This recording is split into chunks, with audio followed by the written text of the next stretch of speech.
పండుతాయి. ఆహార ధాన్యాల ఉత్పత్తి రికార్డు స్థాయిలో ఉంటుంది.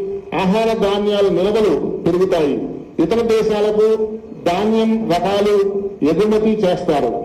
ఇసుక, గరువు, పచ్చి నేలల యందు పంటలు బాగా పండుతాయి.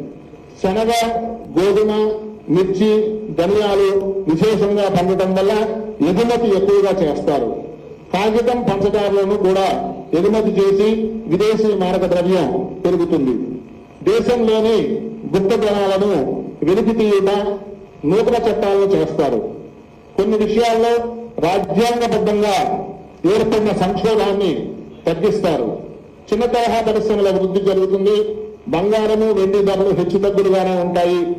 ఇక ధాన్యాధిపతి కుజుడు. ధాన్యాధిపతి కుజుడైనందువల్ల ముళ్ళుగల ధాన్యాలు, ఎర్రని నేలలు, పంటలు, మెట్ట పంటలు, వేరుశనగ, మిర్చి, కంద, దుంప రకాలు, జొన్నలు, కందుల పంటలు బాగా ఫలించి దిగుబడి పెరుగుతుంది. రాగి, కస్తూరి, పగడాలు, కుంకుమ, నూనె, పట్టు, సిల్కు వీటికి మంచి ధరలు వస్తాయి. నిలవదారులకు మాత్రం మంచి లాభాలు చేకూరుతాయి. ఎలక్ట్రానిక్స్ నూతన ఆవిష్కరణలు మన దేశంలో జరుగుతుంది. ప్రఖ్యాతి పొందిన సెల్ ఫోన్ కంపెనీలు భారతదేశంలో నెలకొల్పుతారు. దేశంలో అగ్ని ప్రమాదాలు, వాహన ప్రమాదాలు రికార్డు స్థాయిలో పెరుగుతాయి. అర్ఘ్యాధిపతి సూర్యుడు. సూర్యుడు అర్ఘ్యాధిపతి అవటం వల్ల ప్రతి వస్తువు ధరలు కూడా విపరీతంగా పెరుగుతాయి. నిల్వదారులకు విశేష లాభాలు చేకూరుతాయి. సూర్యకిరణాల వల్లే సినిమా సూపర్ స్టార్లు వృద్ధిలో ఉంటారు. ప్రపంచ స్థాయిలో పేరు ప్రఖ్యాతులు పొందుతారు. సినీ పరిశ్రమ గత సంవత్సరం కంటే కూడా బాగుంటుంది.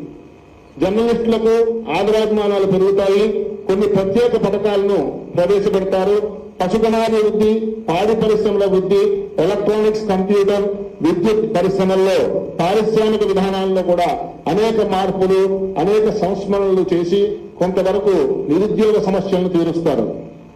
మేఘాధిపతి సూర్యుడు. మేఘాధిపతి సూర్యుడు అయినందువల్ల మేఘాలు ఖండఖండాలుగా వర్షిస్తాయి.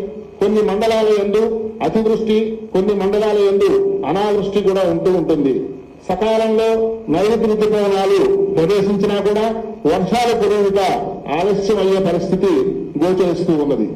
కందులు, వేరుశనగ, గోధుమలు, ఎర్రని ధాన్యాలు బాగుగా ఫలిస్తాయి. ఎర్ర సస్యాల వృద్ధి దేశంలోనూ రాష్ట్రంలో కూడా భయోత్పాదన కలిగి ప్రజా నష్టం కలిగిస్తుంది. బంగాళాఖాతంలోనూ హిందూ మహాసముద్రం నందు తుఫాన్లు అధికంగా ఉంటాయి.